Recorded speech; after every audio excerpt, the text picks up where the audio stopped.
Bonjour à toutes et à tous. C'est un grand plaisir de vous voir ici si nombreux ce matin.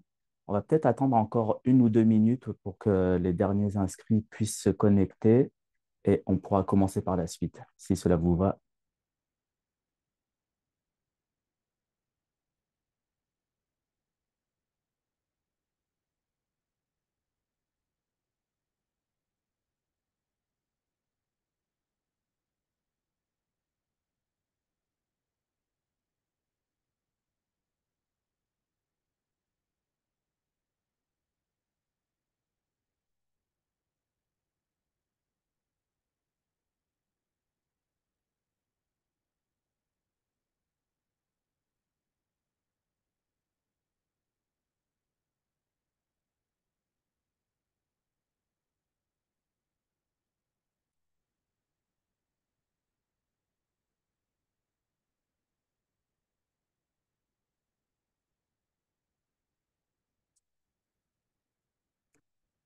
Je constate qu'il n'y a plus d'inscriptions, il n'y a plus de nouvelles arrivées. Donc, je pense qu'on peut commencer ce webinaire de présentation des outils. Au nom du pôle et de moi-même, je suis vraiment très content de vous voir aussi nombreux. Ça fait chaud au cœur. Pour ceux qui ne me connaissent pas, moi, c'est Léo Fonfray. Je suis conseiller à l'inclusion au sein du pôle des entreprises d'économie sociale de la capitale nationale et en charge pour le pôle du programme immigration. Je suis très heureux aujourd'hui de vous accueillir parce que ça fait maintenant 3 ans qu'on travaille sur ces outils EDI et des outils qui sont créés par et pour l'économie sociale. Donc, ces webinaires, ça sert un peu de mise en lumière des travaux qu'on réalise au sein du programme qui est porté par l'IRIPI, le CCMO, le chantier et bien d'autres organisations d'économie sociale. Ce webinaire, ce sera également d'introduction à notre communauté de pratique qui comprendra 4 rencontres cette année et 4 rencontres l'année prochaine et qui seront tous en lien avec l'inclusion des personnes immigrantes et des personnes issues des diversités dans le milieu d'emploi de l'économie sociale. C'est un projet qui s'inscrit dans le programme Immigration. Donc, Immigration, c'est un projet qui est porté par la Ville de Québec avec le soutien financier du ministère de l'Immigration et de la Francisation et de l'Inclusion. C'est un programme qui vise à favoriser l'inclusion et l'intégration des personnes immigrantes au sein des entreprises de la Ville de Québec par le truchement d'activités de sensibilisation. Au pôle, nous, on a choisi de travailler ce programme en faisant des interventions autour du partage d'expériences et des connaissances afin de faire rayonner les différentes expertises présentes sur le territoire tout en cherchant à brisant les silos et en rapprochant les personnes. En effet, au fil des dernières années, nous avons pris le plaisir de collaborer avec l'Institut de recherche sur l'immigration et les pratiques interculturelles et inclusives, donc l'IRIPI, le chantier de l'économie sociale, le comité sectoriel de main-d'œuvre en économie sociale et en action communautaire, le CCMO-ESAC, et aussi avec la Corporation de développement communautaire de Québec, la CEDEC, et de nombreux autres partenaires. Et aujourd'hui, ce qu'on va vous présenter, c'est l'issue de cette collaboration fructueuse. Euh, c'est des outils qu'on a voulu aussi être au cœur, des outils pratiques qui vont venir aider et soutenir nos entreprises d'économie sociale qui ont l'humain au cœur de leur activité. Et c'est pour ça qu'aujourd'hui, nous avons le plaisir d'accueillir Léa Larissa Nonda de la CEDEC, Brinta Konesha Chandra et Jérémy Duhamel de l'IRIPI et Souleymane Guissé du CC Moësal qui nous présenteront plusieurs outils pratiques pour passer de l'idée à l'action. Mais avant toute autre chose, je tiens aussi à remercier la Ville de Québec qui, sans soutien financier, on n'aura pas eu cette activité aujourd'hui. Le ministère de l'Immigration également, et aussi les autres porteurs de projets dans le projet immigration, donc l'AFE, le GIT et Libre Emploi, ainsi que mes formidables collègues du pôle qui, avec leur soutien, on a réussi à monter cette programmation éclectique et intéressante. Je voudrais aussi remercier les membres du réseau des pôles qui ont permis d'ouvrir cette activité à un plus grand nombre. Et je tiens aussi à remercier le Mouvement pour la paix qui nous a permis d'avoir une plus grande diffusion dans nos activités. Euh, voilà, avant de vous laisser au bon soin de nos chers conférenciers et invités, je vous inviterai à inscrire vos noms et vos prénoms et vos organisations si vous avez la capacité. Ça va nous aider dans la réédition. Mais aussi, si vous avez des questions, vous pouvez utiliser la boîtier de clavardage parce qu'on aura une période de questions à la fin, mais vous pourrez aussi les poser à la fin. Parfait. Bah, je vous laisse maintenant en compagnie de nos invités. Merci beaucoup encore une fois d'être ici. Ça fera un grand plaisir. Bonjour tout le monde, c'est un véritable plaisir d'être parmi vous.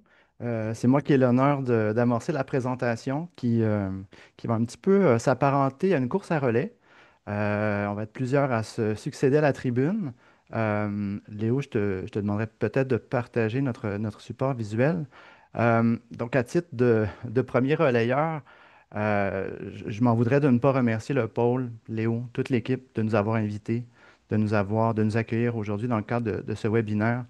Ça nous touche beaucoup. C'est vraiment une belle opportunité qui nous est donnée de présenter les fruits du travail collaboratif qu'on mène avec nos partenaires depuis des mois, depuis des années. Je voudrais aussi, au nom de Léa Larissa, au nom de Brinda, au nom de Suleiman, en mon nom aussi, vous remercier toutes les personnes présentes aujourd'hui de votre intérêt, de votre participation, d'avoir sacrifié votre pause lunch pour nous écouter. Alors, ça aussi, c'est très apprécié. J'espère qu'on sera à la hauteur de vos attentes. Euh, Si on passe rapidement à la diapositive suivante, notre déroulement va être fort simple. La présentation devrait durer autour de 35 minutes. On va vraiment s'efforcer de respecter cette contrainte-là pour qu'on ait un maximum de temps d'échange avec vous. Aujourd'hui, c'est un peu le sens que ça a pour nous. On a travaillé effectivement pendant des années à développer des outils. Aujourd'hui, on a l'occasion de vous les partager et ça constitue une belle base de discussion, d'échange, de réflexion avec vous. Donc, on souhaite avoir le temps nécessaire pour ce faire. On va consacrer l'essentiel de notre présentation aux outils concrets, aux solutions concrètes qu'on a développées dans le cadre du laboratoire depuis 2023. Donc, je vais souvent me référer au laboratoire. Léo l'a fait déjà, mes collègues le feront. Donc, je vais le dire tout au long, une fois, pour qu'on ait en tête ce que ça signifie. Donc, le laboratoire est un laboratoire sur l'inclusion de la diversité dans le mouvement de l'économie sociale au Québec. Donc, on va vous présenter les outils, quelques outils qui en sont issus. On va aussi vous présenter des outils qui ont été développés dans le cadre d'initiatives connexes, qui ne s'inscrivent pas à proprement parler dans le laboratoire, mais avec qui, effectivement, on a eu l'occasion de tisser des liens de collaboration structurants. Je pense au défi 50-30 notamment, dont Brenda va nous parler un petit peu plus tard. Je pense aussi aux initiatives menées par la SEDEC de Québec, dont Léa Larissa va nous parler aussi vers la fin de la présentation. Mais juste avant donc d'entrer dans le vif de notre sujet, j'aimerais quand même prendre un pas de recul avec vous pour vous parler un peu de l'historique du laboratoire, de ses origines, de l'intention aussi qui nous a guidés depuis nos premiers travaux.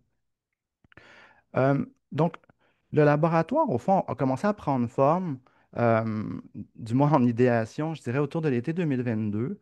On a eu plusieurs rencontres à ce moment-là, donc avec des personnes du CC-MOESAC, du chantier du TIES aussi. Euh, et puis, très rapidement, en fait, on en est venu à faire des constats qui étaient relativement similaires. Euh, D'une part, en fait, ce qu'on constatait, c'est qu'il y avait un écart entre ce qu'on pourrait appeler les valeurs d'économie sociale et la réalité, en fait. Donc, quand on parle des valeurs de l'économie sociale qui traversent son histoire, on pense évidemment à l'égalité, à la justice sociale, à l'ouverture. Ce sont des valeurs fondatrices, en fait. Ce sont des principes qui guident le mouvement depuis le départ.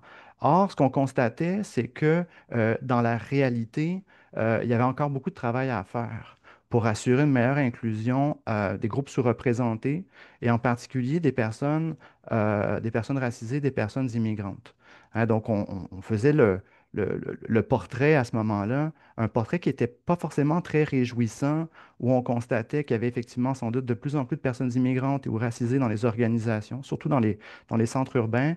Ce qu'on observait, c'est qu'il y avait un manque de représentativité hein, dans les instances stratégiques, dans les conseils d'administration, dans les équipes de direction et au sein aussi des groupes d'entrepreneurs.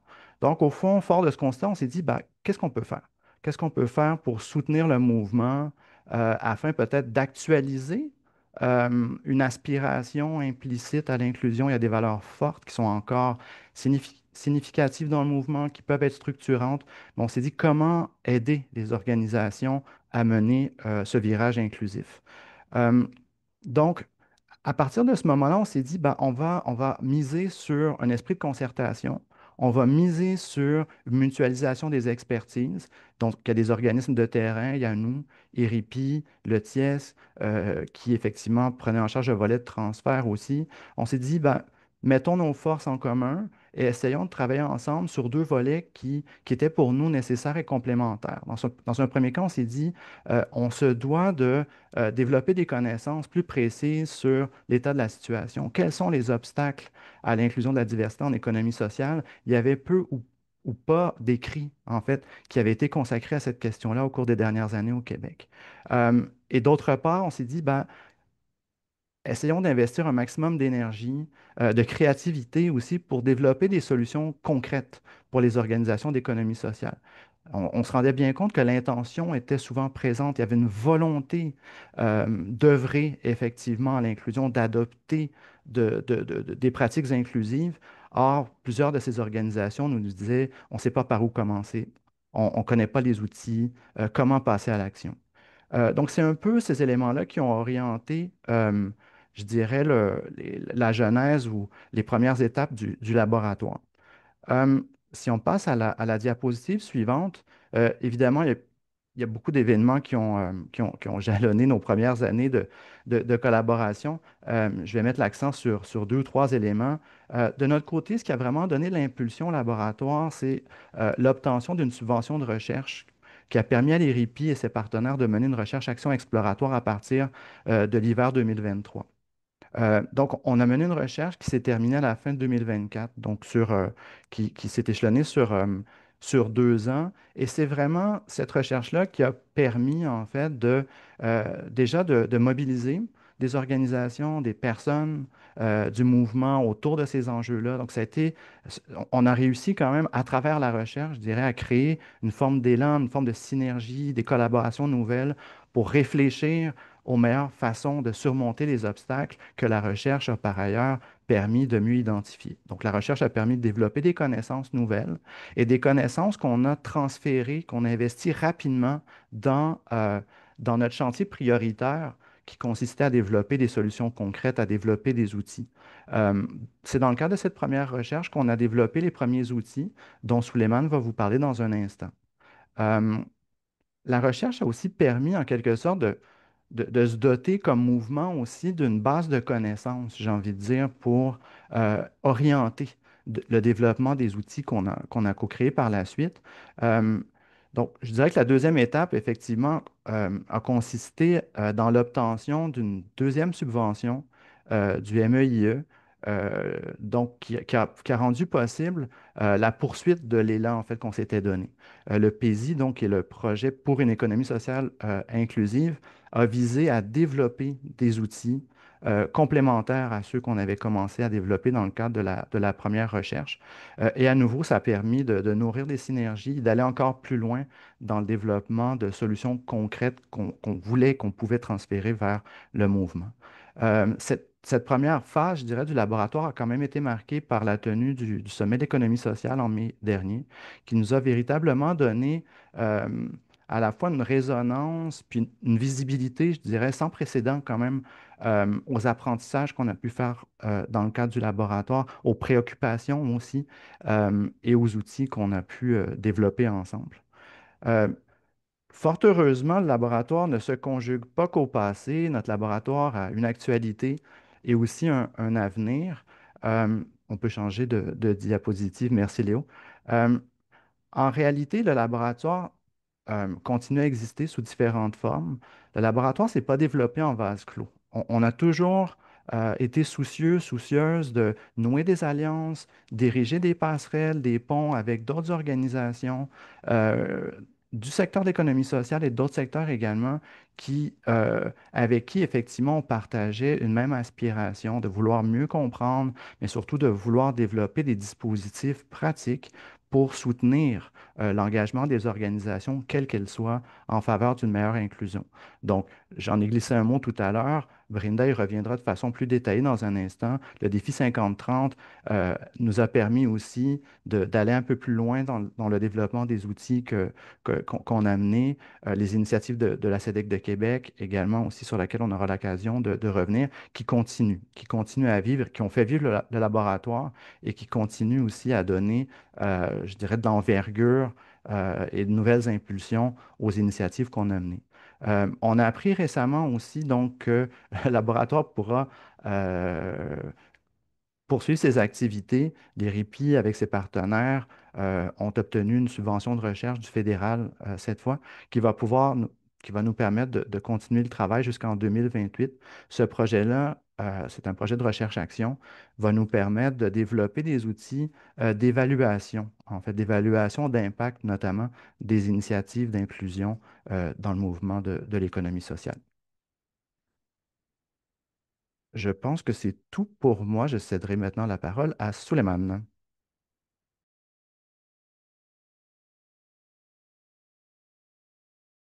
Désolé, j'ai eu un problème avec ma souris.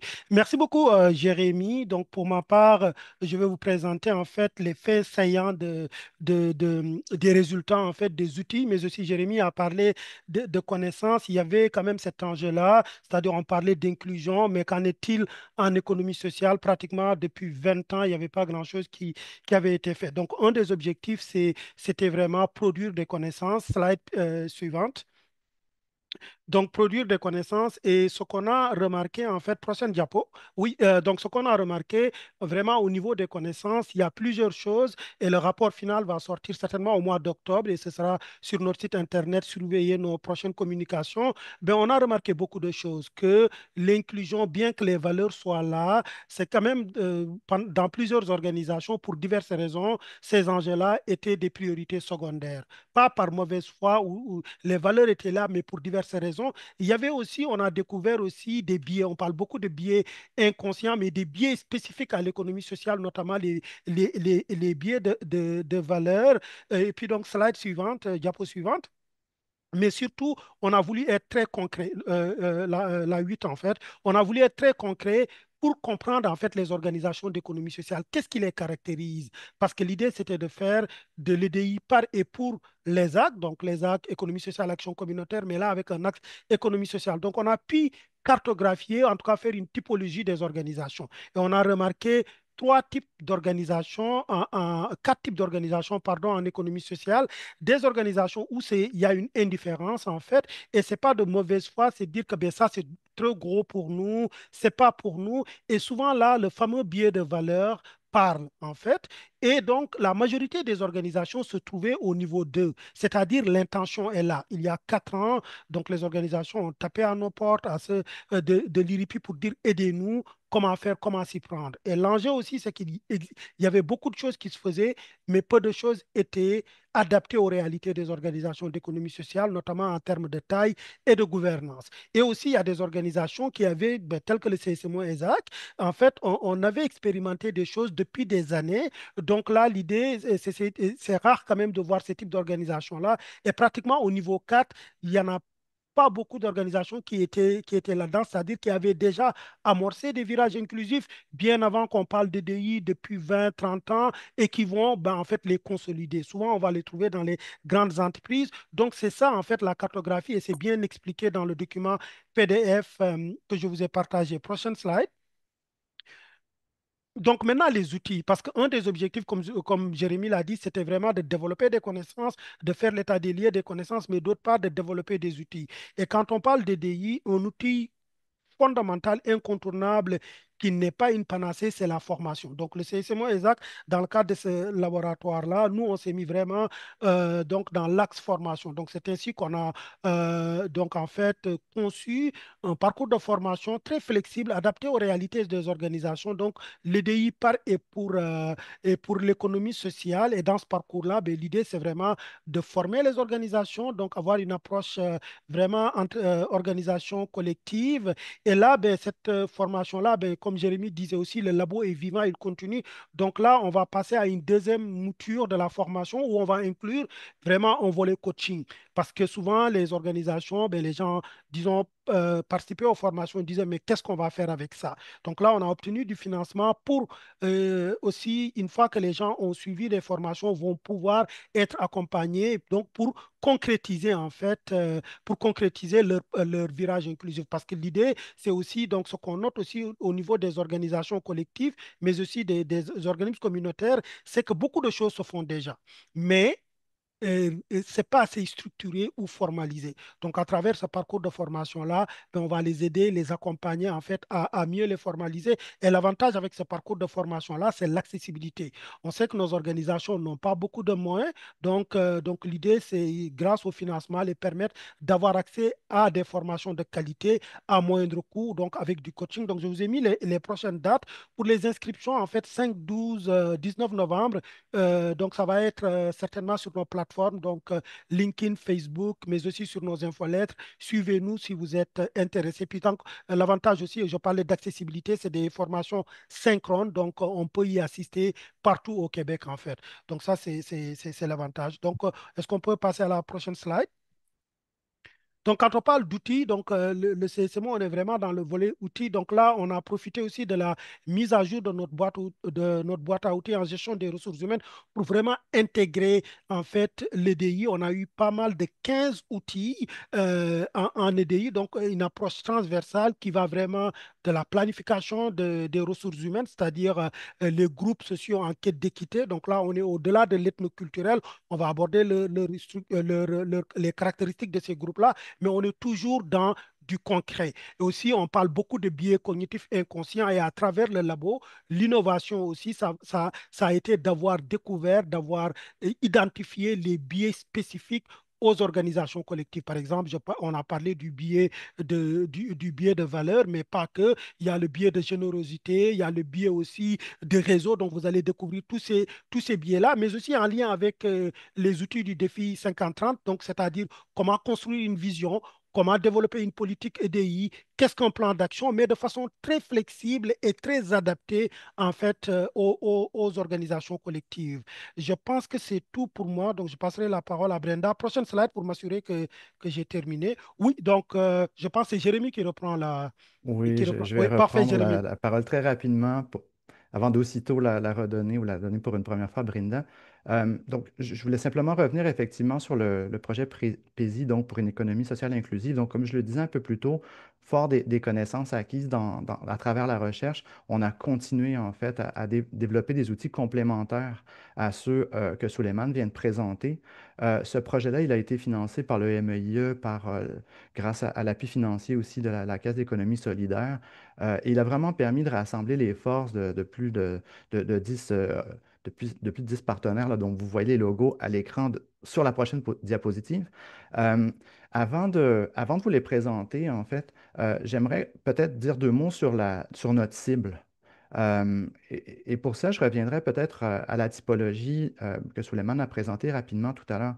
C'était très important pour nous dans le cadre d'un projet qui comportait des limites de temps, des limites en ressources aussi, de se dire ben, qui on vise exactement. Euh, et le choix qu'on a fait après j'allais dire plusieurs réflexions, voire quelques tergiversations, on s'est vraiment donné comme cible les organisations qui en étaient aux toutes premières étapes du virage inclusif. Donc des organisations qui hésitaient ou des organisations qui souhaitaient aller de l'avant, mais qui ne savaient pas par quel bout le prendre. Alors, c'est vraiment cette cible-là qui a orienté tous les travaux qu'on a déployés et qu'on continue à déployer. Le projet va se terminer en décembre de cette année. Euh, Aussi, donc, ce que j'aimerais peut-être ajouter juste avant oui, comme le dit Souleymane, donc c'est les niveaux 1, 2 surtout, hein. Niveau 1 aussi, parce qu'on a senti le besoin peut-être de développer des outils de sensibilisation spécifiques, peut-être pour déclencher un intérêt. Ce que j'aimerais me dire, parce que je vois un peu la liste des personnes qui sont présentes aujourd'hui, c'est dès le départ, on a eu quand même le sentiment, en fait, le mandat qu'on s'est donné dès le départ était de répondre aux besoins de connaissances et d'outillage des organisations d'économie sociale. Mais très rapidement, on s'est rendu compte que ces éléments-là restaient tout à fait pertinents pour des organisations d'autres secteurs également. Puis c'est peut-être aussi le pari au fond de l'économie sociale de vouloir, ce faisant, redevenir une référence aussi dans le développement de pratiques inclusives qu'on pouvait transférer vers d'autres secteurs de la société. Donc, ceci étant dit, j'inviterai maintenant Brenda à présenter les premiers outils du PESI. Bonjour tout le monde.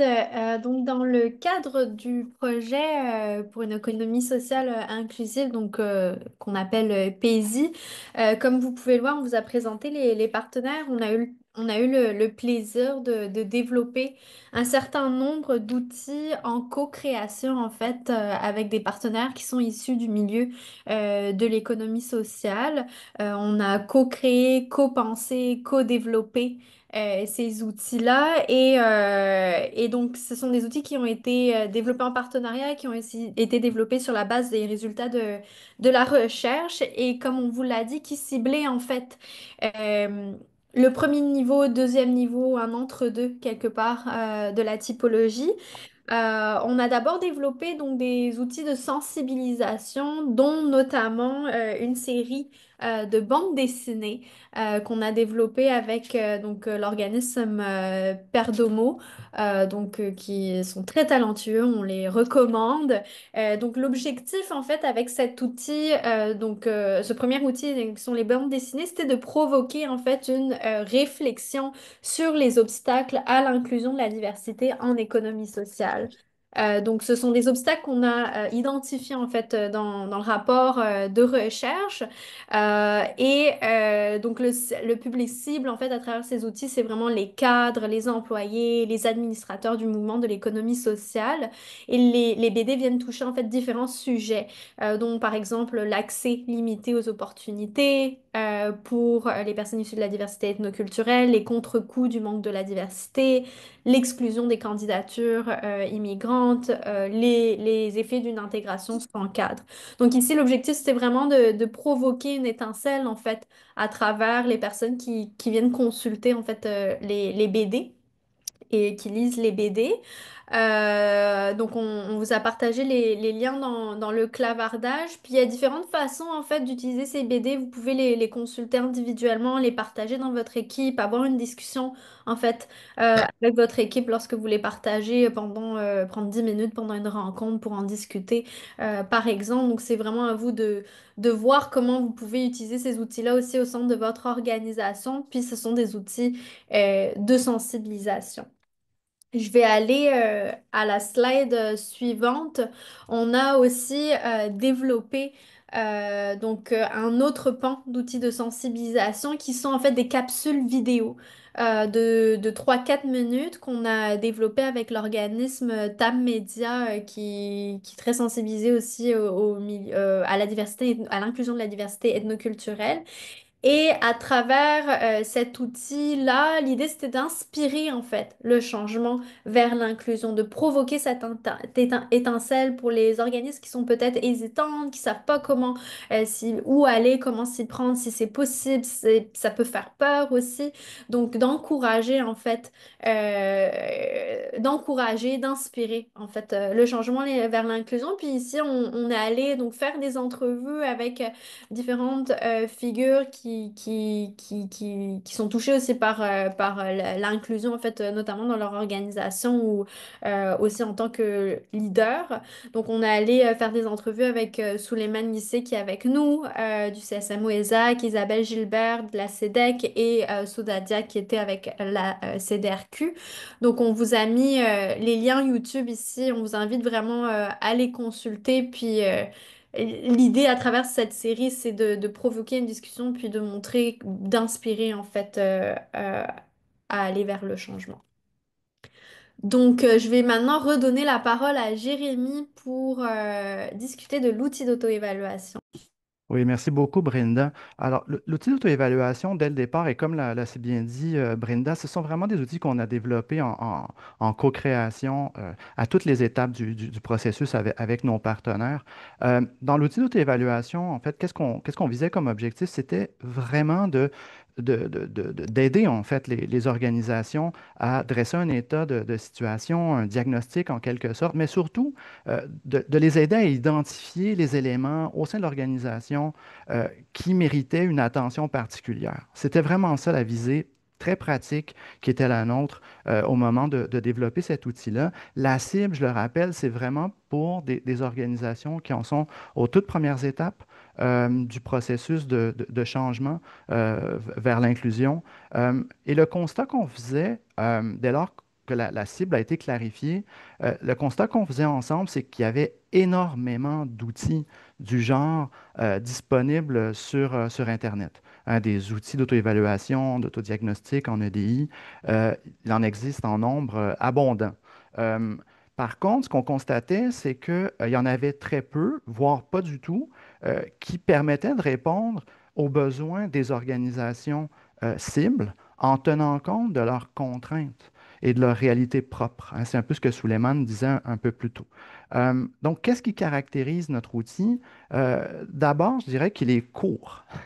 Ça peut sembler un peu, un peu bête là, dans le cadre d'un webinaire comme celui-ci, mais si vous prenez le temps de naviguer un peu sur le web pour voir les outils existants, ils sont souvent très complexes, très longs. Dès le départ, on s'est dit, nous, on veut que cet outil-là puisse être complété en moins de 10 ou 15 minutes. Donc, le questionnaire comporte 20 questions. Il y a des choix de réponses et on l'a retester, puis retester. C'était très important pour nous d'honorer notre engagement sur une limite de 10 ou 15 ans, ou de 15 minutes, excusez-moi, de complétion du questionnaire. Notre outil, il est accessible. Dans quel sens? On s'est dit, euh, on ne doit pas être spécialiste de DI pour le comprendre, pour naviguer en son sein et pour le compléter. Euh, on a fait un travail de vulgarisation.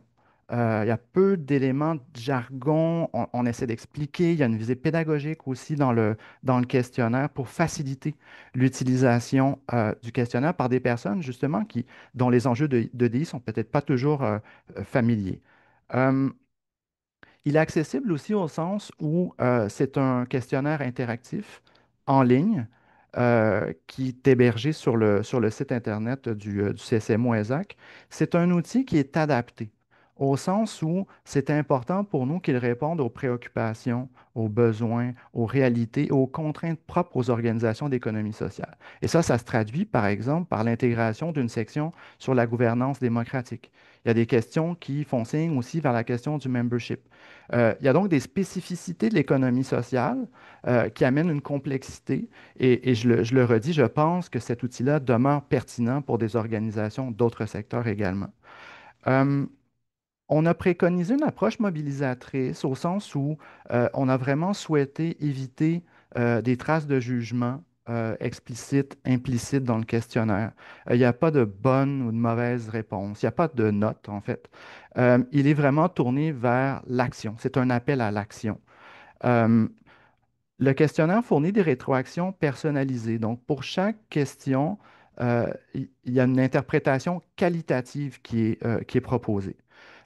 Et la rétroaction comporte aussi systématiquement en fait des références vers des ressources d'aide pertinentes. Donc, je vous encourage vraiment à l'explorer, à le découvrir, à l'utiliser. Pour l'instant, il existe encore sous une forme préliminaire, sous une forme bêta. C'est un Google Forms. Euh, la version finale verra le jour au cours des prochaines semaines, au courant de l'automne, on va dire, sur le nouveau site Internet du CSM-ESAC. Alors, je redonne la parole à Brenda. Oui, alors, petite surprise ici, on vous fait un petit teaser de notre outil sur lequel on est en train de travailler donc avec Jérémy, puis aussi le comité de travail. On est en train de développer donc un outil où en fait on identifierait 12 actions à mettre en place en 12 mois à peu près. C'est un outil où on vient vraiment prendre par la main, entre guillemets, les organismes qui sont au stade initial, qui savent pas trop par où commencer en EDI.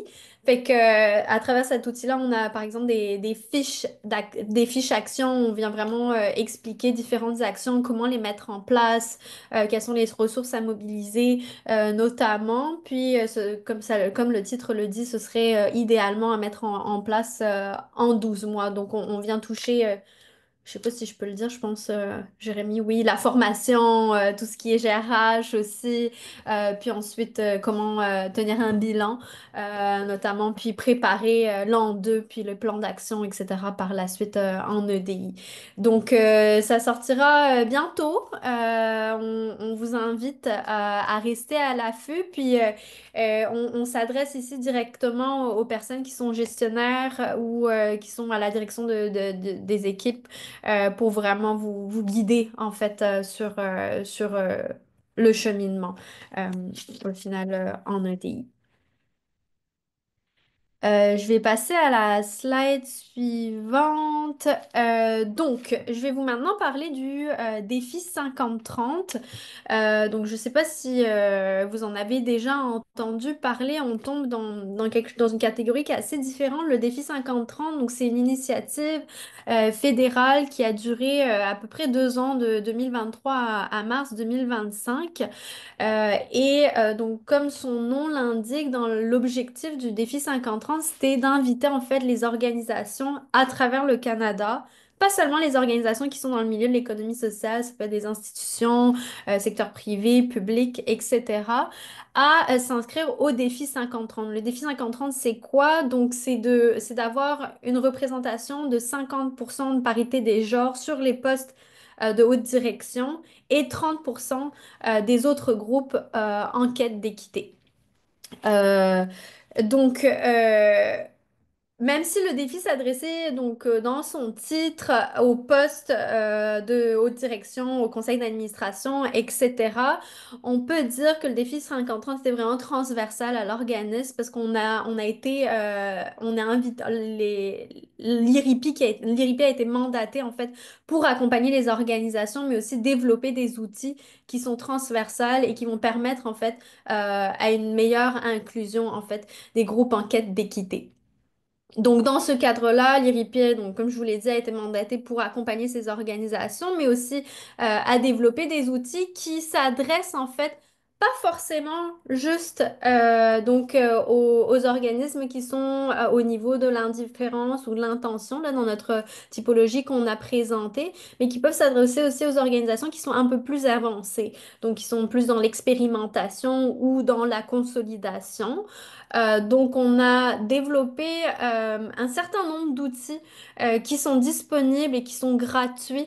Fait que je vais vous les présenter sur le site internet qui vont vous permettre vraiment de mettre en place en fait différentes initiatives comme par exemple construire un plan d'action EDI, mettre en place un comité EDI dans son organisation, comment faire la collecte de données pour établir un plan d'action. Vous avez des fiches conseils, des fiches actions, il y a des modèles aussi par exemple pour le plan d'action. Donc, on vous invite vraiment à aller consulter ces outils-là parce que, eh bien, ils sont gratuits. Puis peut-être que si vous êtes à un stade un peu plus avancé, peut-être que les outils qu'on vient de vous présenter, ben, vous correspondent pas forcément, mais vous pouvez trouver vos réponses aussi à travers ces outils-là. Puis, il faut savoir que tout est lié aussi. Par exemple, dans la boîte à outils GRH là, que Souleymane a présenté tantôt, ben, on fait des liens aussi avec les outils du défi 50-30. Donc, on essaye vraiment de venir combler là où il y a des manques en fait avec les différents outils qu'on est en train de développer. Donc, est-ce que je vais partager mon écran? Parce que bon, le site de l'IRIP est parfois un peu difficile à naviguer, fait que je vais vous montrer où est-ce qu'on trouve tout ça. Fait que si vous allez sur le site de l'IRIPI, donc vous avez un onglet défi 50-30 ici, EDI. Puis là, vous avez donc les différents outils qui ont été développés. On a des capsules interactives qui durent 6 à 10 minutes, gros maximum, d'introduction en fait au concept de l'EDI que vous pouvez visionner avec votre équipe. Puis on a aussi tous les outils qui se trouvent ici, outils défi 50-30. Donc, on vous invite vraiment à naviguer puis à aller voir ben, quels sont les outils qui pourraient répondre à vos besoins. Par exemple, on a aussi un outil d'auto-évaluation qui est plus long. Jérémy a parlé des outils qui étaient parfois un peu indigestes, là, qui peuvent être très longs à compléter. Donc, l'outil du défi 50-30 en fait partie aussi. Donc, il peut répondre aussi à différents besoins. Puis, on a aussi une trousse outils PME. Donc, on a des gabarits politiques EDI, des guides d'entrevue inclusives, des guides de langage inclusif. Donc, on vous invite à consulter tout ça. Puis, si vous allez dans le service, et que vous cliquez sur formation, on a aussi des formations autoportantes qui sont gratuites ici sur le leadership inclusif qu'on vous invite à aller consulter pour les entreprises et institutions et pour les organismes à but non lucratif. Donc, il y a beaucoup d'outils qui sont gratuits aussi et qui sont accessibles. Fait que je vous inviterai vraiment à aller consulter le site de l'IRIPI si jamais vous avez besoin des besoins particuliers. Je vais maintenant donner la parole à Léa Larissa. Merci, Brinta. Pour la suite, je vais vous présenter l'essentiel des outils que nous, on a développés, outils et formations qu'on a développés à la CEDEC de Québec. C'est dans le cadre du projet vers un écosystème entrepreneurial plus inclusif et égalitaire. C'est un projet qui est financé par Femmes Égalité de Genre Canada. Donc, il faut dire que la base du projet, c'est vraiment qu'on a constaté qu'il y avait un certain nombre d'inégalités à l'accès aux ressources et aux services pour les entrepreneurs femmes, mais également les entrepreneurs issus de la diversité. Donc là, il faut considérer les personnes immigrantes, les personnes racisées, mais également les personnes autochtones, les personnes en situation de handicap, les personnes de la communauté de la diversité sexuelle et de genre et toutes les diversités en général. Ce qui se passe, c'est que en tant qu'organisme de soutien entrepreneurial, que ce soit les organisations de développement économique ou bien les institutions de financement, on constate en fait que l'objectif qui est véritablement d'accompagner et d'aider les entrepreneurs à pouvoir générer plus de revenus n'est pas toujours atteint. Parce que, en fait, la plupart des services et des programmes de financement qui sont disponibles, qui sont ouverts, ne sont pas toujours accessibles à toutes les personnes issues de la diversité. Donc, c'est pas toujours des outils qui sont transférables d'une communauté à une autre et qui peuvent ne pas parfois tenir compte des réalités que les entrepreneurs vivent, qui sont totalement différentes, que l'on soit une femme, que l'on soit une personne immigrante ou que l'on soit une femme et une personne immigrante. Donc, ce qui fait en sorte qu'il y a beaucoup d'angles morts qui existent dans les services et les programmes qui sont déjà offerts actuellement. Et vraiment, le but, c'est ici de pouvoir aider les organismes de soutien entrepreneurial à pouvoir adopter des pratiques plus inclusives, à pouvoir réviser les programmes qui existent déjà, penser large, même dans les accompagnements.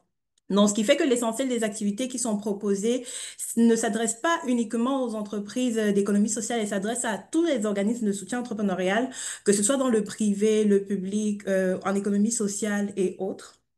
Mais il y a également des activités qui sont offertes comme pour un public plus large. Et là, je prendrai peut-être dans la slide, par exemple, ça peut être le parcours de formation en EDI, mais également la formation sur la communication inclusive, qui sont vraiment des outils de sensibilisation pour pouvoir expliquer c'est quoi les concepts, pourquoi est-ce que c'est important pour une entreprise, pour une organisation de soutien entrepreneurial, pour les accompagnateurs, accompagnatrices d'entrepreneurs. Donc, c'est des formations qui se font essentiellement en ligne, asynchrone ou de façon synchrone. Là, vous avez les dates également pour pouvoir, pour les prochaines dates pour l'automne. On a également développé beaucoup de formations qui ont un public peut-être plus précis, un public plus précis dans l'accompagnement. Notamment, ça va être le cas pour l'atelier sur le leadership inclusif où on cible essentiellement les accompagnateurs, accompagnatrices d'entrepreneurs, mais également les gestionnaires des organismes de soutien entrepreneurial. Et là, c'est des formations en fait où on vous donne véritablement des outils techniques, pratiques qui peuvent vous aider au day by day à pouvoir améliorer vos processus internes, mais également mieux comprendre les besoins des accompagnateurs, les besoins des entrepreneurs. On a également l'atelier de théâtre forum qui est une forme totalement immersive et totalement nouvelle dans les services qu'on offre, qui ici permet de mettre en situation, on a développé des scénettes où on met en situation un accompagnateur ou une accompagnatrice avec un ou une entrepreneur et ils font face à une impasse, à une situation bien précise et tout. Et là, on permet aux gens de pouvoir intervenir, de prendre la parole et de proposer des solutions pour pouvoir débloquer la situation. Donc là également encore, c'est une formation qui s'adresse aux accompagnateurs, accompagnatrices d'entreprise. Ensuite, on a la formation sur les pratiques d'accompagnement inclusif qui est essentiellement destinée aux accompagnateurs, accompagnatrices, mais également à toutes les équipes de direction dans les organismes de financement et les organisations de développement économique. Parce que là, on rentre vraiment dans le concret, encore une fois, mais peut-être avec d'autres outils pratiques où on fait de l'introspection, où on réfléchit sur nos pratiques, on essaye de voir c'est quoi les angles morts des organisations, mais aussi de pouvoir définir ça va être quoi les pratiques à adopter. Donc ça, c'est une formation qui est en cours de développement. Nous prévoyons la donner pour la première fois le mois prochain en octobre, mais elle va être vraiment comme disponible durant l'automne. Donc les dates vous seront communiquées par la suite. À côté de toutes ces activités de formation, nous avons également développé un certain nombre d'outils, comme Jérémy le présentait tout à l'heure et Brinta aussi, on a développé un outil d'autodiagnostic qui va être lent. Et également un outil qui entre dans la catégorie de long outil, mais c'est voulu, c'est à dessein parce que le but ici est que les organisations, en fait, après être passées au travers de l'outil, puissent avoir un plan d'action concret. Parce que on a beaucoup d'éléments théoriques, on a beaucoup de choses on a une vue de l'esprit de c'est quoi le DI et comment est-ce qu'on est capable d'appliquer ça, mais au day by day, c'est pas toujours évident de savoir c'est quoi les actions à mettre. Donc le but est véritablement de pouvoir ressortir de cet outil-là avec des plans d'action. Et là, encore une fois, c'est un outil qui va s'adresser aux organismes de soutien entrepreneurial, donc développement économique, mais également institutions de financement, qui souhaiteraient vraiment aller un peu plus loin. Dans leur démarche EDI. Ça fait que c'est pas juste un outil de sensibilisation, mais c'est vraiment comme on sait c'est quoi, on a commencé la démarche et là, on a vraiment besoin d'éléments plus pratiques pour pouvoir avancer dans ce sens-là. Donc, c'est un outil que nous sommes en train de développer conjointement avec le CSMO et l'IRIPI, dont notamment Souleymane et Jérémy, que je remercie encore une fois pour leur contribution et leur participation pour le développement et la conception de cet outil-là. L'outil devra être disponible d'ici la fin de l'automne. Et justement, comme nous savons que ça va être un outil qui va être long à être utilisé, on l'a segmenté en fait de telle sorte que vous pouvez vous connecter et commencer à remplir le questionnaire et faire des pauses, prendre du temps pour revenir plus tard. Donc, il y a suffisamment de temps qui est mis à disposition pour que vous puissiez y aller à votre rythme. Mais également, vu qu'il y a un certain nombre d'éléments qui sont abordés, on parle de gouvernance, on parle de pratiques d'accompagnement, on parle de pratiques RH, bref, on fait vraiment le tour de la boucle.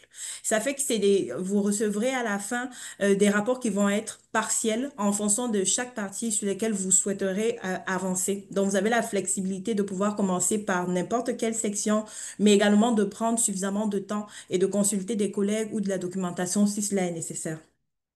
Pour les autres outils, que ce soit le guide d'accompagnement inclusif, mais également le guide de communication inclusive, c'est des outils qui existent bien avant le projet, qui ont été développés depuis 2021 et qui ont été revisés en avril 2025. Donc, ils sont disponibles sur notre site Internet.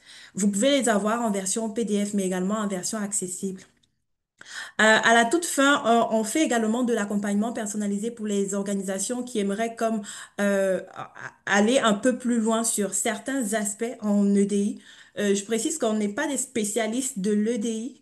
On est vraiment là pour outiller les organisations, mais fait que si par exemple vous avez votre politique EDI que vous voulez réviser, ou bien vous voulez organiser des événements inclusifs, ou bien vous avez besoin d'une formation pour pouvoir enclencher la démarche EDI dont nous sommes susceptibles de vous accompagner et même dans l'élaboration de votre plan d'action en EDI. Donc, nous sommes susceptibles de voir avec vous c'est quoi les éléments dont vous avez besoin et de faire le travail. Donc, je pense que dans l'ensemble, vous avez les activités. Le code QR, il vous renvoie directement sur le site.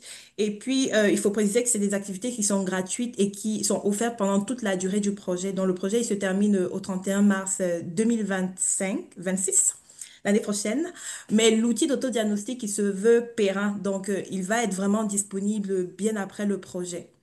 Donc, je pense que ça fait le tour pour nos activités outils. J'ai rien oublié. Voilà. Donc, ça fait également le tour pour l'essentiel de la présentation que nous avons préparée pour vous. Merci pour votre temps. Merci d'être resté ouvert à l'écoute. Nous allons prendre le temps de échanger avec vous. Si vous avez des questions, si vous avez des commentaires ou si vous voulez en savoir plus sur tous les éléments que nous avons présentés tout au long de cette présentation. Et je repasse la parole à Léo.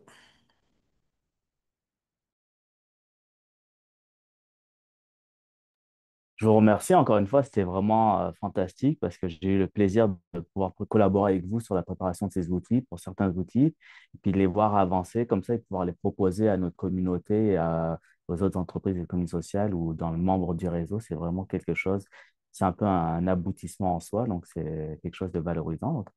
Mais si parmi tous ceux qui sont là, encore là en ligne, merci d'être resté jusqu'au bout, c'est vraiment apprécié aussi. Je vois qu'on est encore 42. Est-ce que la période des questions pourrait être ouverte maintenant? Moi, j'en lance une. Est-ce que c'est vraiment facile de mettre en place une politique EDI? C'est une question ouverte comme ça, ou est-ce que ça prend de l'accompagnement? Est-ce que c'est nécessaire, les premiers pas, d'être vraiment bien structuré et bien accompagné?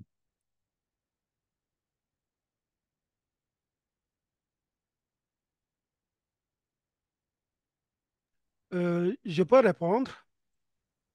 Ben, en J'en prie, fait, Souleymane. ouais, la politique EDI, quand même, ces dernières années a été démystifiée. C'est pas si compliqué de la mettre en place. Et puis, comme disait Léa tantôt, elle disait que ben, on peut vous accompagner et tout.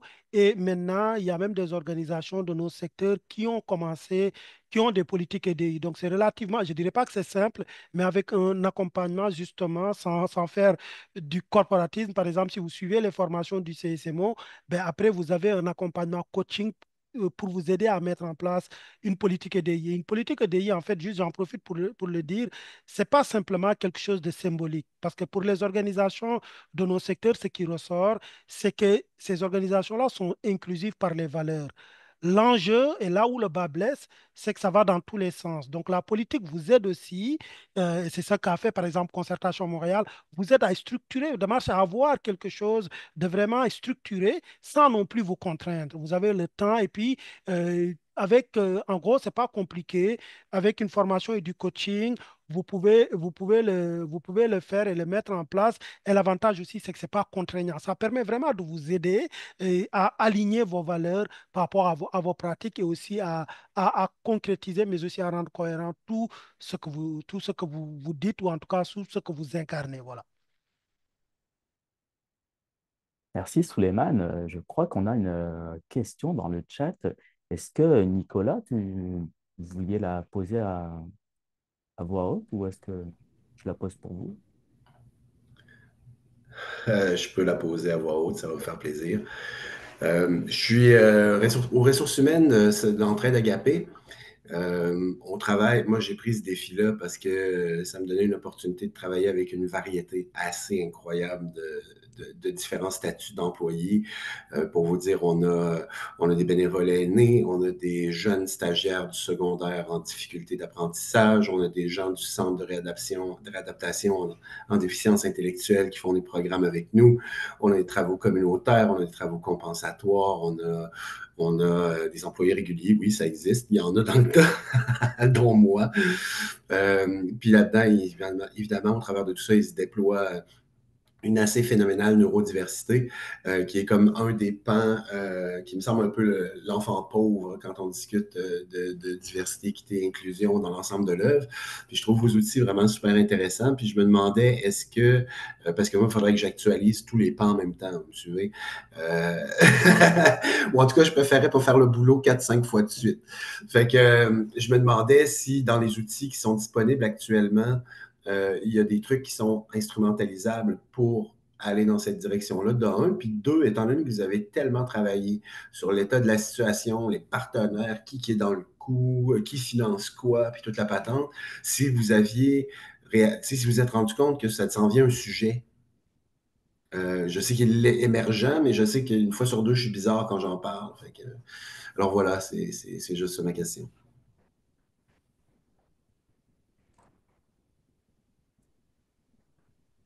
Euh, Suleiman, peut-être, je ne oui. veux pas monopoliser la parole, mais j'ai la réponse. Merci d'avoir posé la question. Juste petite mise en contexte. Souvent avec l'EDI, surtout avec le retour en force de l'EDI, il y a ce qu'on appelle les néodiversités. Et ces néodiversités-là, ben justement, c'est ça qu'on découvre. Et puis, dans la neurodiversité. Donc, votre question, moi, j'ai eu à répondre à plusieurs reprises. Et donc, dans l'approche, justement, c'est pourquoi je disais qu'une formation est un outil incontournable. Là, on ne va pas réinventer la roue dans les formations et dans les outils qu'on a. Je pense que les outils du CSMO, exact même, j'ai inclus ce groupe-là. Et puis donc, vous aurez des outils justement pour les inclure. Parce qu'au final, ben, je sais pas, ça va pas être compliqué d'inclure ces groupes-là. C'est juste dans l'approche même que vous allez le faire. Par exemple, quand on va parler de dimension et levier d'inclusion, c'est là où vous allez le trouver parce qu'après, ces groupes-là, qu'est-ce qu'ils ont en commun? Tous ces groupes-là, ils vivent ce qu'on appelle des phénomènes d'exclusion. C'est les fameux biais cognitifs. Et l'enjeu, c'est quoi? C'est qu'il existe 250 biais cognitifs. Je vous rassure tous, vous n'avez pas à les connaître par cœur. Ce qui est important, c'est de connaître les groupes qui sont, les biais qui sont spécifiques aux groupes et aux secteurs, notamment par exemple quand on parle de neurodiversité. Donc, ben, j'aurai quelque chose pour vous et puis pour vous accompagner là-dessus, c'est pas vraiment compliqué et tout. Donc, vous pouvez me contacter par courriel, je l'ai laissé dans le chat. Désolé encore une fois si je monopolise la parole, c'est juste des fois j'ai les réponses, donc je préfère répondre. Mais les Merci, collègues, Suleiman. vous pouvez répondre aussi. Brinta, Euh, j'ai vu que tu avais un complément de réponse, peut-être. ouais, je vais peut-être compléter pour les outils développés dans le cadre du PAISI. Ben, on cible surtout la diversité ethnoculturelle, donc c'est pas forcément adapté. Mais par contre, dans le cas du défi 50-30, ben, on prenait en compte aussi la neurodiversité. Donc, c'est pas juste ciblé sur la diversité ethnoculturelle, c'est les groupes marginalisés. Puis il me semble que même dans nos formations, on touche le sujet, etc.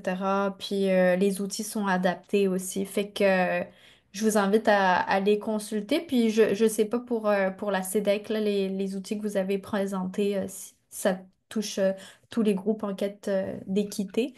Mais on a développé ces outils-là en tenant compte. Ouais.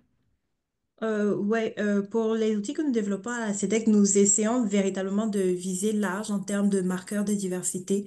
Parce que dans le projet précédent, on travaillait vraiment sur les enjeux des femmes, mais on s'est rendu compte que bah, il n'y a pas que les femmes entrepreneurs qui ont des difficultés ou qui sont victimes, qui subissent des inégalités. C'est vraiment comme toutes les diversités, y compris les personnes issues les personnes neurodivergentes. Donc, c'est des éléments qu'on intègre également dans nos formations et particulièrement aussi dans les outils qu'on développe. Sur notre formation sur les pratiques d'accompagnement qu'on est en train de mettre sur pied, on insiste dessus parce qu'on se rend compte que bah, généralement, les accompagnateurs, accompagnatrices ne sont pas forcément sensibilisés à toutes ces diversités-là qu'il faut prendre en compte. Quand j'accompagne une personne neurodivergente, est-ce que je connais c'est quoi son besoin? Est-ce que je sais, est-ce que je me rends même compte qu'il y a un problème en fait, ou bien j'avance juste sans poser la question à la personne pour savoir est-ce qu'elle a des besoins, est-ce qu'elle a des besoins particuliers en fait.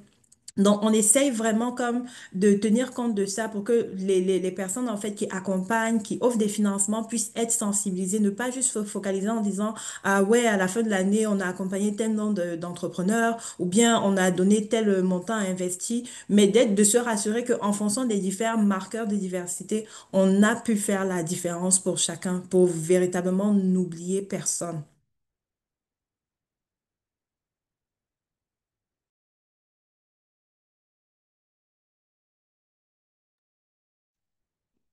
Un grand merci, Léa. Je crois qu'Anna, vous aviez une question, peut-être, ou une intervention. Oui, déjà, merci de proposer cette activité dans le cadre des Journées de la paix que Réseau pour la paix organise. J'ai écouté avec un grand intérêt toute la présentation parce que j'ai mené un projet depuis, je le mène toujours, ben, je suis en rédaction donc c'est moins fascinant, mais là, en fait, c'est justement sur les pratiques inclusives. Un des comités que j'ai animé, c'était le comité affaires, mais par contre, il n'y avait pas autour des tables des personnes qui représentent votre secteur. La question que j'ai à poser, ça concerne plus sur la politique, en fait. Parce que je suis curieuse, est-ce qu'il y a une autre dynamique que celle que je connais déjà, et qui est la politique? En fait, c'est comme un dernier élément qui est mis en place. Il y a des programmes, il y a des formations, c'est comme on prépare, on bâtit et après on met la politique. De mettre la politique, c'est quelque chose souvent qui est considéré gros et parfois c'était pensé on va mettre la politique et la politique va descendre, va se décliner vers le bas. Mais ce que moi j'ai entendu, c'est justement le contraire, que la politique devrait venir comme la dernière, comme un chapeau, comme un fleur à la fin de toutes ces démarches-là. Donc j'aimerais savoir, est-ce que dans votre milieu, c'est la même chose ou où ça se place cette étape-là de travail? Merci.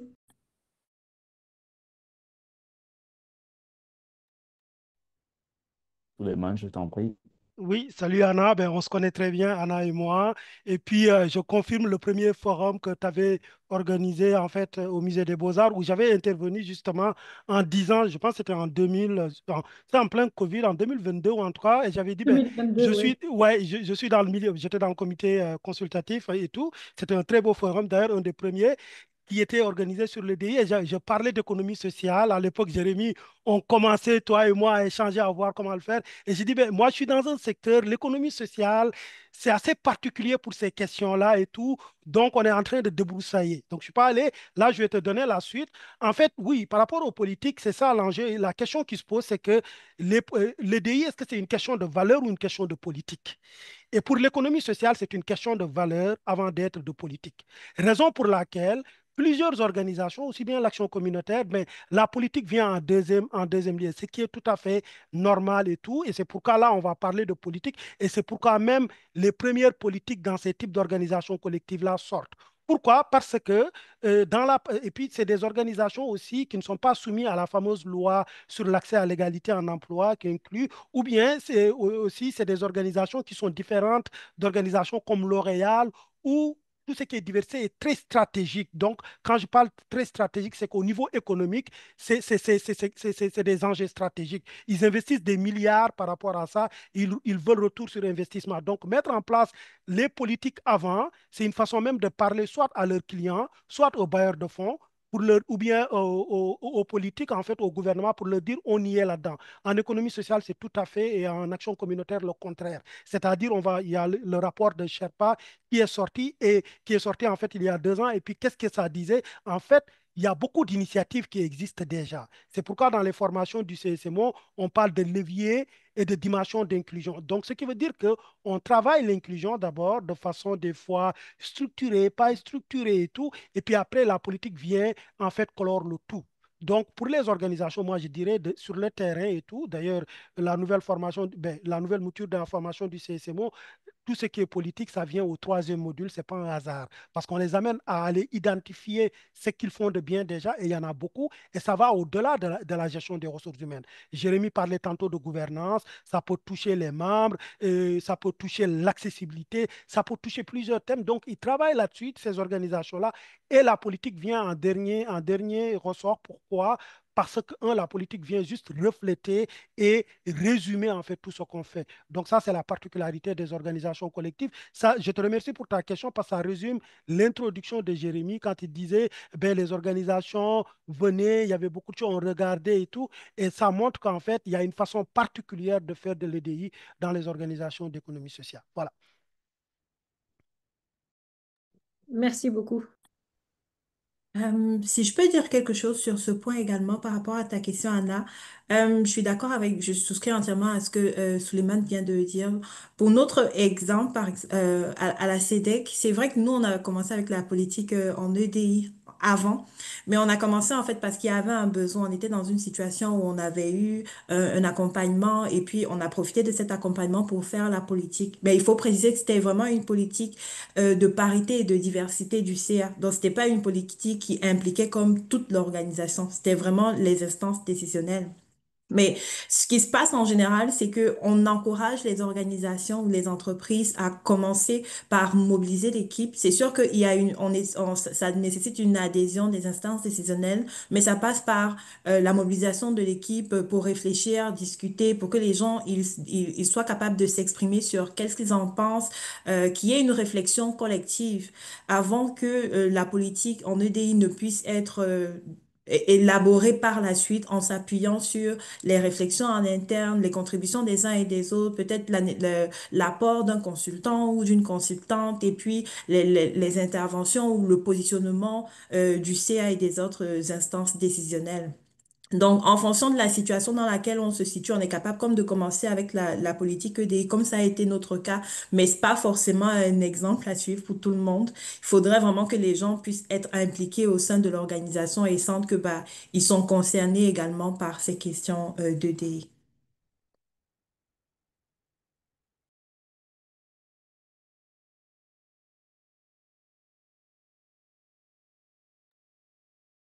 Je vois pas d'autres mains levées. N'hésitez pas à intervenir si vous voulez rebondir. Moi, je dirais juste aussi une petite chose, ça dépend de la taille de l'organisation et des moyens qu'elle a aussi, parce que souvent, ça devient des enjeux de temps et de structuration, et on peut réfléchir à comment organiser mieux intégrer la diversité ou les diversités au sein de ces organisations. Mais quand on est quatre ou cinq, des fois, on peut juste avoir des discussions entre collègues pour essayer de mettre en place des meilleures pratiques au jour le jour.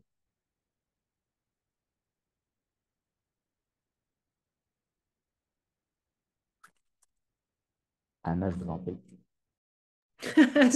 J'ai tellement de questions. Mais là, en fait, est-ce que dans votre travail, vous avez prévu, par exemple, des outils? Comment, comment amener à ceux qui ne veulent pas adhérer à cette démarche? Par exemple, comment approcher cette personne-là? Parce que parmi les personnes qui ne voient pas la nécessité de ce travail-là, il y a ceux qui sont hésitants, ceux qui ne savent pas, mais il y a aussi des personnes qui sont absolument contre et qui peuvent avoir des propos qui sont sont difficiles et durs. Et on sait qu'il ne faut pas les laisser sur la marge parce que c'est des personnes qui deviennent très importantes parce qu'au bout d'un moment, ils peuvent faire exploser en fait toute la démarche. Donc, est-ce que vous avez quelque chose pour eux? J'apporterais peut-être, c'est une question complexe, importante, merci Anna. J'apporterais peut-être modestement quelques éléments de réponse tirés de notre expérience dans la recherche aussi, parce qu'on a quand même collecté des données auprès d'une belle diversité de personnes et d'organisations. Après, peut-être que je laisserai la chance à ma collègue Brenda de compléter aussi sur comment on l'a travaillé dans le cadre des outils de sensibilisation. Mais ce que j'avais envie de dire, en fait, c'est que je peux vous dire, j'ai conduit beaucoup d'entrevues. Il y a des entrevues qui ont été très difficiles pour moi, pour les collègues, parce qu'on entendait des choses qui étaient quand même surprenantes, on va dire ça comme ça. Des propos, oui, des propos, des réflexions qu'on pourrait très certainement caractériser de racistes, là, en l'occurrence pour la recherche. Mais la principale tendance qui se dégageait de notre corpus, c'est des gens réfractaires, très honnêtement, très humblement, j'en ai pas croisé dans la recherche. Au contraire, ce sont des personnes qui, pour différentes raisons, se considèrent comme inclusives. Ce sont des personnes qui prétendent être inclusives du fait de leur appartenance à des organisations d'économie sociale au sein desquelles les valeurs de justice sociale, d'ouverture, de tolérance, d'émancipation sont très importantes. Suleiman faisait référence tout à l'heure au biais de valeur. Pour nous, c'était ces gens-là qu'on ne voulait pas laisser derrière. Des gens complètement réfractaires à l'immigration, par exemple, ou à l'amélioration des pratiques, moi, j'en ai pas entendu dans le cadre du laboratoire. C'était des personnes qui considéraient qu'elles étaient inclusives. Quand on les questionnait sur les actions concrètes posées au sein des organisations, on se rendait bien compte qu'il y avait une confusion, là, qu'il y avait beaucoup de confusion et que c'était très difficile, c'était très tiré par les cheveux quand même que de se caractériser comme inclusif ou de caractériser son organisation d'inclusive après avoir décrit par le menu un peu les structures, puis la composition des équipes, etc. Donc ça, c'est vraiment ces gens-là, nous, on n'a pas voulu laisser derrière dans la réflexion sur les outils, puisqu'on s'est dit, ben, comment déclencher, en fait, ma collègue Brenna parlait de quand provoquer l'étincelle. On s'est dit, c'est des gens dont on veut on veut susciter de l'intérêt, on veut susciter une curiosité, on veut susciter une ouverture à l'introspection. Et c'est vraiment sur cette base-là qu'on a développé des outils de sensibilisation.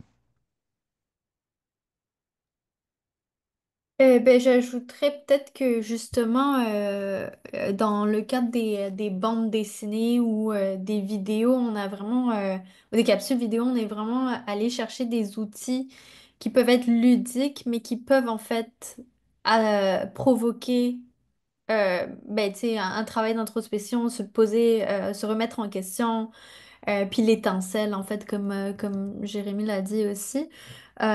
Puis dans les BD, on le voit, en fait, par exemple, ben, c'est peut-être... on a vraiment voulu, à travers les BD, ben, pousser les gens à... Oh, oups, peut-être que je fais... C'est ça que je fais, puis c'est une mauvaise pratique, en fait, au final, dans mon organisation. Euh, on pousse vraiment les gens à lire la BD, puis à se dire, ben ouais, en fait, tu sais, ça permet de se remettre en question, puis de se dire, ah, ben oui, en fait, c'est ça qui se passe dans mon organisation. Puis inconsciemment, ben, à travers les biais aussi qu'on peut avoir, ben, je continue à mettre ces pratiques-là en place. Puis donc, on veut vraiment comme provoquer cette étincelle, en fait, à travers notre... Je trouve que dans les BD, c'est plus présent. Les vidéos, c'est vraiment plus pour inspirer, en fait. On dirait que c'est comme la première étape une fois qu'on a eu l'étincelle avec les BD. Euh, fait que, fait que c'est ça. Puis moi, je pense qu'il faut comme faire une grande campagne de communication des BD à travers le milieu par la suite pour les diffuser, puis pour provoquer cette étincelle à travers tout le milieu aussi, là. Merci beaucoup. Je te remercie. Je remercie Brinta et Jérémy, parce que au tout début du projet immigration, les balises qu'on avait, nous, c'était vraiment d'aller chercher des personnes ou des entreprises qui étaient plus réfractaires à l'emploi de personnes issues de l'immigration. Donc là, de pouvoir avoir des outils qui sont mis en place, on n'avait pas ça au début. Et le fait que ça soit disponible maintenant, ça nous permet d'avoir plus d'arguments et puis d'aller chercher plus de personnes aussi. Je crois que Léa. Oui, pour Mhm. rapidement dire quelque chose par rapport à ce que nous on fait. C'est sûr qu'on n'a pas développé d'outils qui s'adressent à des personnes réfractaires. C'est véritablement dans les formations qu'on en rencontre. Parmi les formations qu'on a faites, on a développé comme le théâtre forum, qui est véritablement un outil immersif où on a des personnes qui échangent, on voit un échange, on voit une situation qui peut être heurtante, blessante, et on laisse la parole aux participants, participantes qui sont généralement des conseillers, conseillères en entrepreneuriat pour qu'ils puissent intervenir et dire, ça pourrait être quoi la meilleure manière de faire? Ça pourrait être quoi la solution à cette impasse? Donc, il y a cette formation-là qui est développée. Également aussi, pour l'essentiel des formations qu'on fait, qui peuvent peut-être être orientées pour des organisations qui ont sollicité un besoin, par exemple dans la démarche, l'élaboration de leur démarche EDI. On sait que c'est pas toujours évident de parler de certains sujets. Il y a des sujets sensibles, il y a des gens qui ont peut-être des positions arrêtées. Moi, j'en ai rencontré qui sont comme, ouais, la diversité, pourquoi est-ce que je dois changer mes pratiques, pourquoi... Et puis la diversité, ça représente combien de personnes?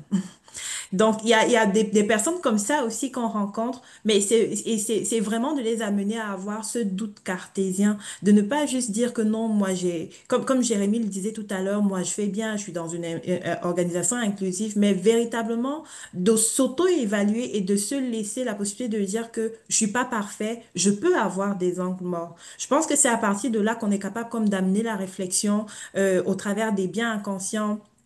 Souvent, il y a l'Université Laval qui a développé aussi la boussole EDI où on est capable comme de voir, OK, c'est quoi mes biais, c'est quoi mes comportements, est-ce qu'ils sont inclusifs pour que je puisse savoir véritablement qui je suis. Dans notre formation sur les pratiques d'accompagnement, on rentre aussi sur cette dimension personnelle-là de se poser la question de est-ce que je me connais, est-ce que je connais l'autre, est-ce que je me rends compte des différences de réaction que j'ai en fonction de la personne qui est en face de moi, est-ce que je réalise que quand j'ai une personne qui me ressemble en face de moi, moi, j'ai une attitude positive. Et quand c'est pas le cas, j'ai des blocages. Donc, c'est vraiment au travers de cette introspection-là qu'on est capable quand même, on se dit en fait, au travers de nos formations, d'amener les gens à réfléchir autrement et à penser différemment. Merci beaucoup, Léa.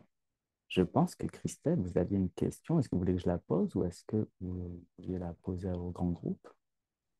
Pourriez-vous la poser, s'il vous plaît, Léo? Malheureusement, je ne suis pas dans mon bureau, donc je risque d'être dérangée. Pas de problème. La question qui était posée, c'était vraiment de savoir comment faire coïncider entre le momentum, avec beaucoup de place à pourvoir sur les CA et en interne, la mise en place de politiques et le temps et les investissements que ça devait coûter ou ça pouvait prendre pour mettre en place une bonne politique et voir comment prioriser, qu'est-ce qu'il fallait prioriser en avant. Est-ce qu'il fallait d'abord investir du temps, investir, ouvrir des places sur les CA, ou est-ce que c'était plutôt changer des postures ou ouvrir des postes? Je vous dis comment je la traduis. Christelle, si vous aviez un assortiment, vous laissez-nous savoir. C'est que, en fait, j'essaie d'être bonne élève et de suivre la démarche qui comporte beaucoup de réflexion, de travail avec l'équipe pour s'assurer d'un changement de culture ou enfin d'une une adoption d'une culture qui est comprise par l'ensemble. Je, je suis responsable d'un très petit organisme, on a seulement 8 employés. Par contre, j'ai beaucoup de départs et de places qui se libèrent et je voudrais saisir l'opportunité pour m'assurer de, que mes pratiques de recrutement réussissent en fait à m'ouvrir à une diversité, mais mon recrutement arrive plus vite que ma capacité à adopter la politique. Donc, j'ai peur de manquer le bateau ou d'être mauvaise élève par rapport à toutes les formations et les outils que vous m'offrez. Souleymane, si tu veux intervenir. Oui, ben en fait, juste question de précision. Vous êtes situé où, en fait, si c'est pas discret? À Québec, dans Méduse, vu c'est un centre d'artistes autogéré. OK. Ben moi, je dirais déjà, ben ça va venir l'outil d'auto-évaluation qu'on a présenté. Ça peut être déjà un point de départ parce que ça va vous permettre vraiment d'identifier les axes et tout sur lesquels vous pourriez intervenir. Et l'avantage de cet outil-là, c'est que tel que conçu, c'est que vous allez avoir un rapport que vous pouvez vous-même télécharger. Donc, vous allez avoir quelque chose d'écrit.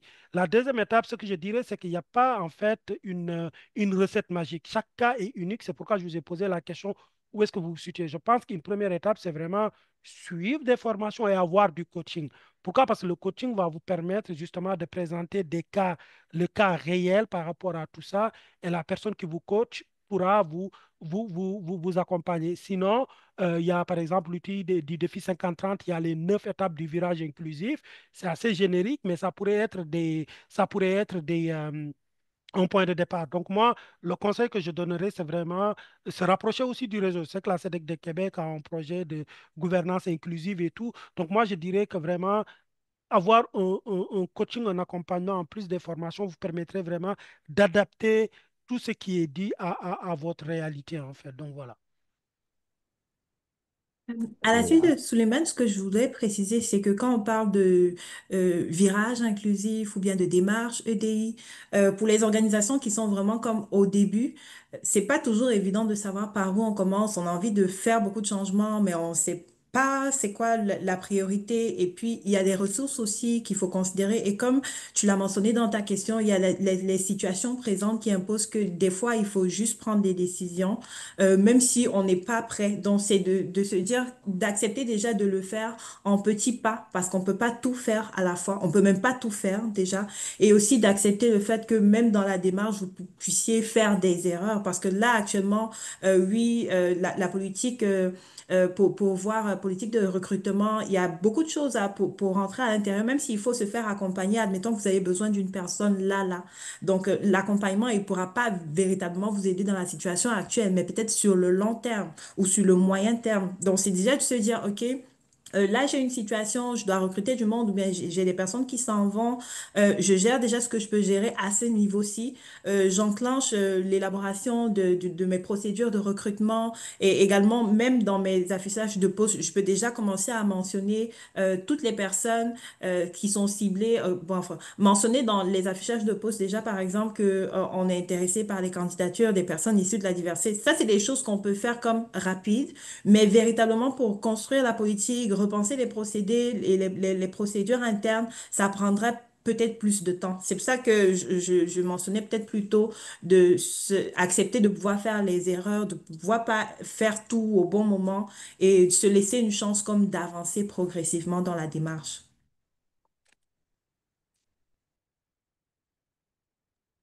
Merci beaucoup.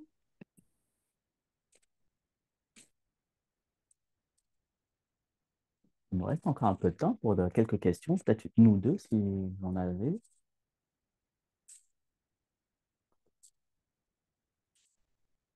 Si je n'en vois pas, je tiens à vous remercier d'avoir participé à ce premier webinaire. C'était vraiment une expérience incroyable et j'espère que ça vous a été utile. Je tiens à remercier nos partenaires dans ce projet, donc l'IRIPI, le CCMO et la CEDEC, notamment pour ces belles présentations. Merci à Jérémy, merci à Brinta, merci à Souleymane et à Léa, merci à Cynthia qui était à la technique au back-office derrière.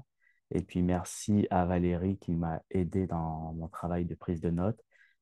Euh, je vous inviterai, nous, on continue les activités à partir du 1er octobre. On a Sophie Brière de l'Institut EDI2 et Michael Seguin qui vont nous faire une présentation à l'introduction de notre comité de pratique, donc vraiment EDI 101, comment poser les premiers jalons, quelle est l'utilité de l'EDI. Donc, ça sera le 1er octobre, toujours sur le même horaire, donc d'entre midi et 1h30. Si vous avez d'autres questions, je vous invite aussi à m'écrire ou à nous écrire parce on fait vivre le réseau et puis on se nourrit aussi de vos questions et de vos interrogations. Ça nous fera plaisir de vous accompagner. Je vous souhaite un bel après-midi et puis je vous revois bientôt. Merci beaucoup. Bonne journée! Merci beaucoup. Bonne journée.